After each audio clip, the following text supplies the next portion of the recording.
Agradecemos la visita de Silvio Minier, gerente de programas de Plan Internacional República Dominicana, y Raquel Casares, experta en género y supervisora de la investigación Niñas Esposadas, para que comparten todo el contenido de esta investigación que debería sacudir a la opinión pública nacional por todo lo que hay niñas esposadas. Niñas esposadas.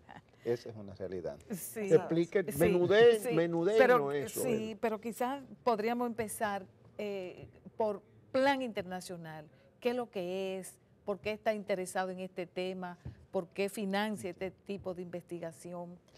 Bueno, mira, Silvio, sí. ajá. Plan Internacional es una organización no gubernamental que ha centrado desde hace 80 años su trabajo en la niñez. ¿Tiene 80 años? 80 años ya, recién ahora estamos cumpliendo 80 años. Se está años. poniendo viejita. Pues sí, se está poniendo experta, se está poniendo experta. Y en Dominicana estamos ya con 28 años. Comenzamos en Herrera, pero nos hemos concentrado en los últimos años en el sur del país. Vamos desde Asua, Barahona, San Juan, Elías Piña y Pedernales. Ese es, digamos, nuestro foco, y ahora estamos incursionando en la región este y tenemos una pequeña intervención en Santiago. Y precisamente la experiencia de Plan, acompañando estos procesos, vigilando y ayudando a que los niños puedan disfrutar de sus derechos en su plenitud, educación, salud, pero también uno muy importante que muchas veces se pasa por alto, que es la protección, el no maltratar a niños y niñas, y eso tiene un arco iris muy variado de situaciones, y una situación muy importante a la que le hemos estado dando seguimiento es precisamente a las niñas esposadas, esa realidad de niñas que se triplica su problemática, primero por ser niñas, por ser mujeres, segundo por ser pobres, y después terminando siendo abusadas de diferentes maneras, pero no por sus pares más inmediatos, sino por hombres y mujeres mayores de edad, sobre todo hombres mayores de edad. Entonces hemos venido dándole seguimiento, y para nosotros profundizar en el trabajo que hacemos, tanto en las comunidades, con las familias, como con los que deciden las políticas públicas y las implementan, hemos decidido pues documentar mejor, analizar efectivamente el fenómeno, y entonces nos ha llevado a este estudio, que ya tuvimos uno sobre embarazo en adolescentes, y esta realidad que está muy unida y que es muy importante, pero muchas veces invisibilizada, porque tenemos elementos legales, entre comillas, que permiten que esta situación pase, y pase como una normalidad. Raquel, ¿qué es eso? ¿Que se casan las niñas antes de tiempo? Bueno, ¿O las casan? ¿Cómo? Sí. Es importante para la audiencia definir un poco qué es esto de matrimonio infantil, ¿no? Porque seguramente lo empezarán a escuchar más frecuentemente. Es el matrimonio que se da cuando uno de los dos contrayentes es un niño o una niña, y el país define, y bueno, la Convención de Derechos del Niño, un niño o niña menor, una persona menor de 18 años, ¿verdad? El matrimonio infantil en República Dominicana existe, es una realidad, no lo decimos nosotros, ya ha sido documentado en diferentes informes a nivel global. Y los datos oficiales, ¿no?, de la encuesta en Hogar Mix, lo que dicen es que el 12.5% de las dominicanas se casaron antes de los 15 años y el 37% antes de los 18 años. O sea que hay un 37% que está fuera del marco, digamos, ético, legal. Bueno, realmente lo que sucede aquí en República Dominicana es que el matrimonio infantil, más bien las uniones tempranas, es una práctica habitual, pero no necesariamente es un matrimonio formal o legalizado. Sí. Exactamente.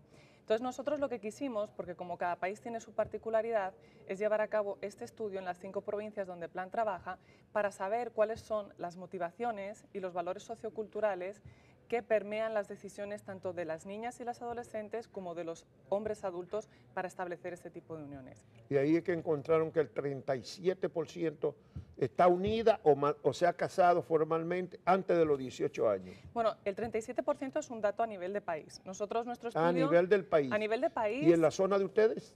Entonces nosotros, nuestro estudio fue eminentemente cualitativo, o sea, para poder darle, como por así decirlo, un mayor significado a los datos de país, de las encuestas nacionales, Y lo que encontramos, bueno, un poco para resumir la metodología, nosotros lo que hicimos fue entrevistar a 10 niñas que están en estatus actual de unión libre con hombres adultos y a los hombres adultos casados y a sus familiares para entender cómo se da esta dinámica. Encontramos que, bueno, por otro lado también aplicamos, una encuesta de hogar, o sea, también encuestamos a tanto niñas y adolescentes y hombres adultos no necesariamente casados, y lo que encontramos fueron algunos datos sorprendentes, como por ejemplo, las niñas y las adolescentes encuestadas, aproximadamente en un 81% consideran deseable o valorable establecer una relación con un hombre 5 años mayor que ellas. Al mismo tiempo, también encontramos que el 65% de estas niñas reciben normalmente proposiciones de hombres adultos, 45% casados y con hijos, y aproximadamente... 45% ya casados o con... Sí, sí. Y las razones, ¿no?, por las que las niñas piensan que es mejor tener una relación con un hombre adulto tiene que ver con la independencia económica, la experiencia de vida, la experiencia sexual. En resumen, viene siendo como un deseo de emancipación, no solo a nivel económico, me voy con un adulto porque me puedo independizar, sino también lo que es el paso de niña a ser mujer. Y esto es algo que el estudio evidencia y es muy importante porque lo que se ve es que no hay una progresión, ¿verdad?, con un respeto a lo que son las edades, ¿no? Por ejemplo, soy niña, soy adolescente, soy mujer. En este estudio, uno de los hallazgos principales es que hay un paso muy abrupto entre lo que es ser niña a ser mujer. Por eso estas niñas se están casando entre los 14 y 17 años. Y se saltan la adolescencia propiamente. Exactamente. Se saltan ese escalón. ¿Y qué ustedes encontraron a nivel de familia? ¿En alguna manera son las mismas familias las que impulsan a esas niñas a tomar esa decisión?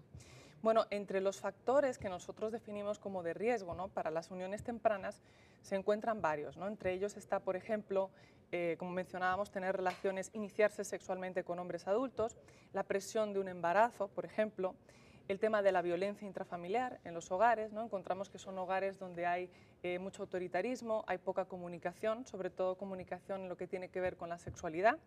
Las niñas prefieren buscar esta información en sus pares, que en la mayoría de los casos pues, el desconocimiento será más o menos a la par. Otras razones para tener relaciones o uniones tempranas es el tema de la presión en el noviazgo, ¿no? O sea, unirse o casarse de forma temprana por una prueba de amor. Y también, bueno, la emancipación económica y las oportunidades que muchas veces las familias ven en estas relaciones.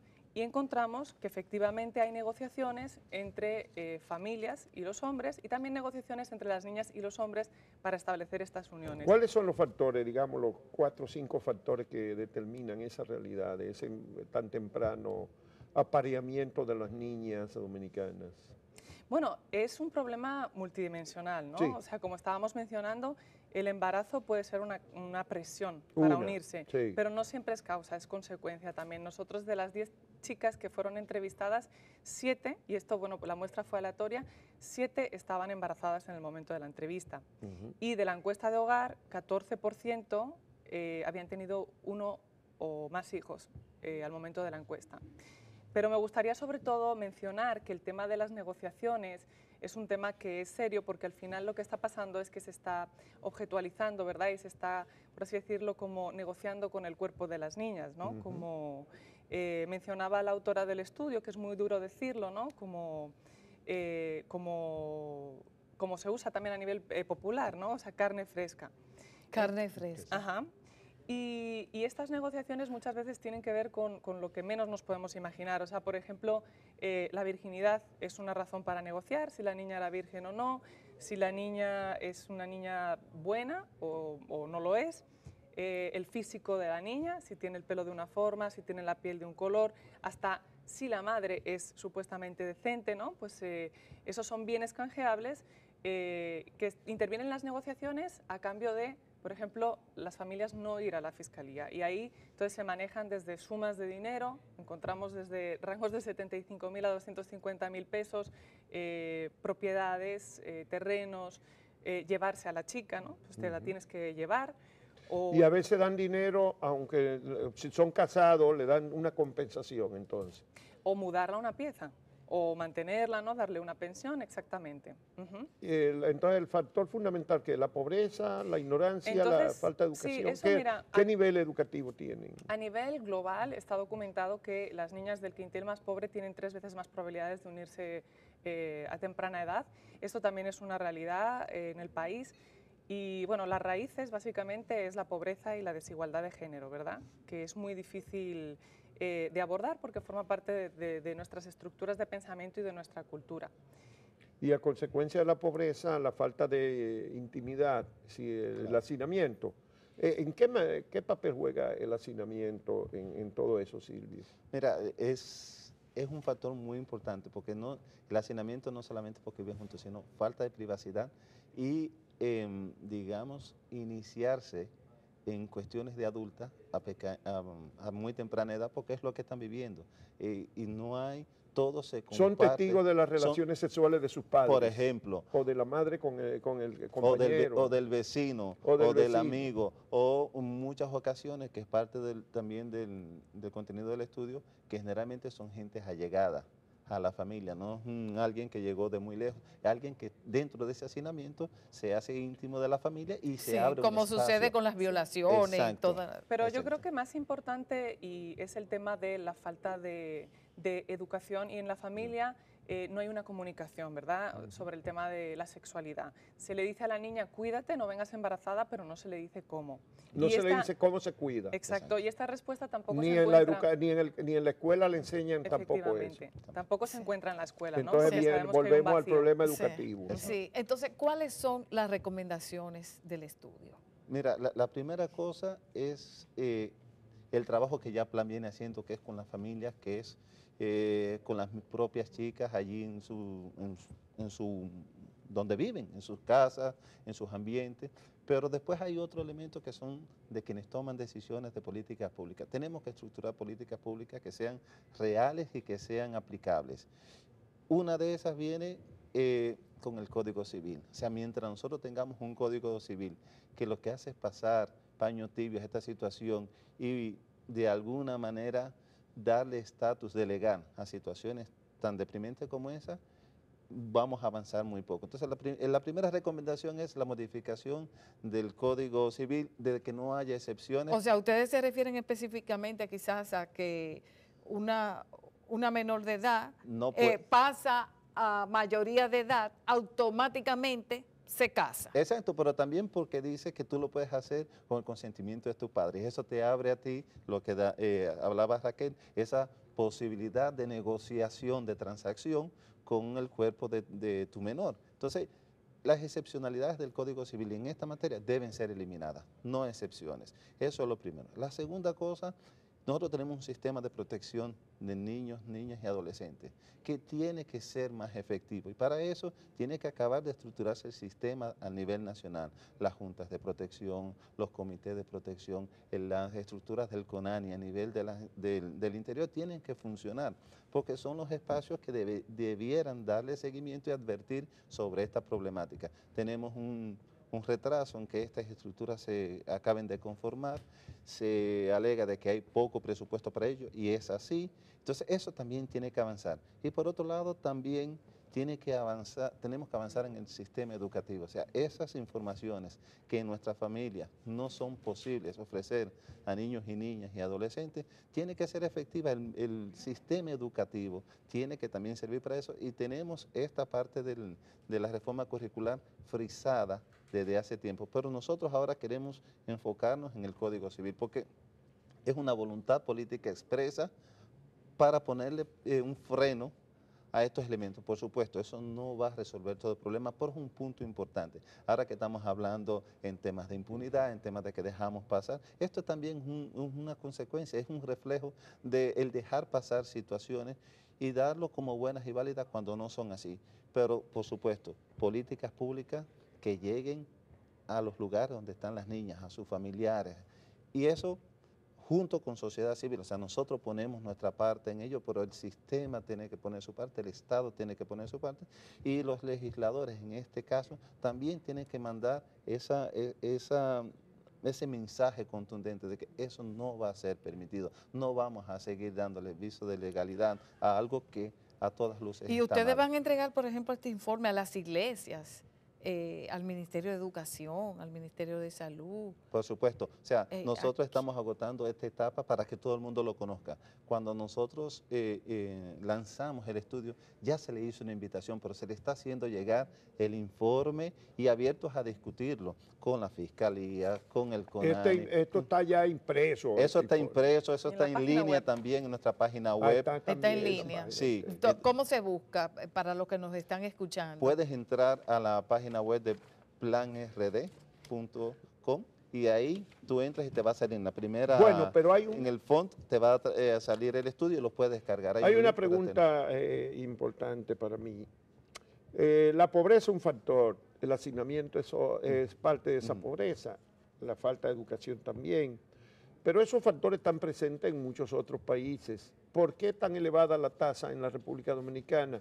Que lideramos, por ejemplo, en embarazo de infantil y de adolescente. ¿Por qué? ¿Qué factor adicional tenemos nosotros? Es que el calor, el Caribe, ¿qué es lo que es? No, al final, o sea, vuelvo y repito, todo esto tiene que ver con el tema del machismo.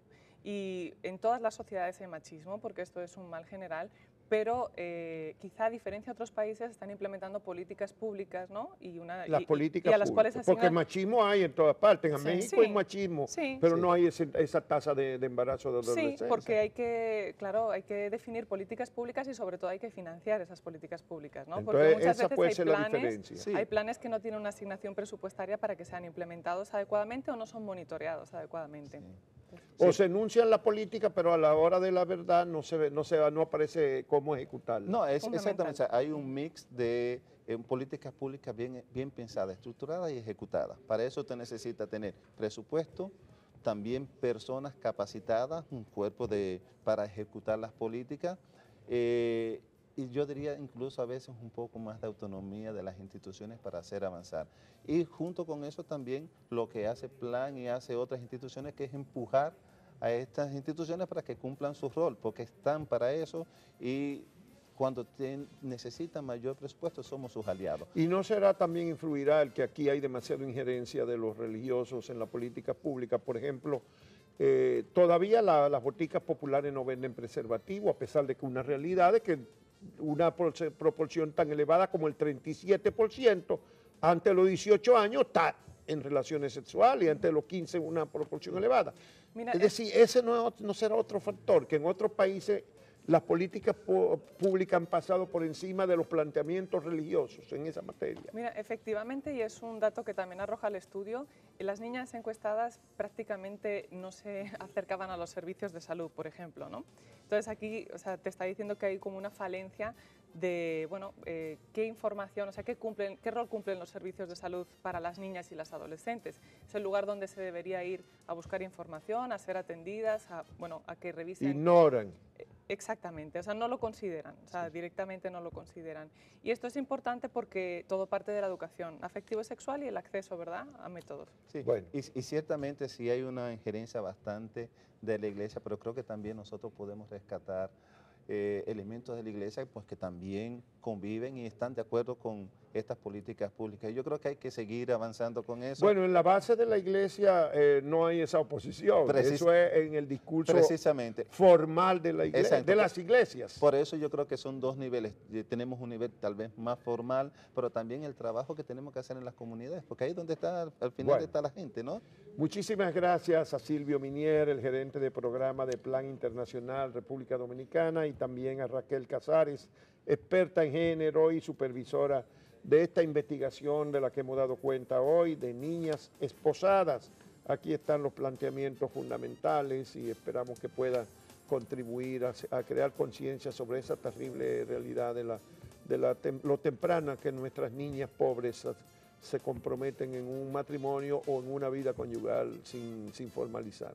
Muchas gracias. Gracias a Isuel. ustedes por la Muchísimas invitación. gracias.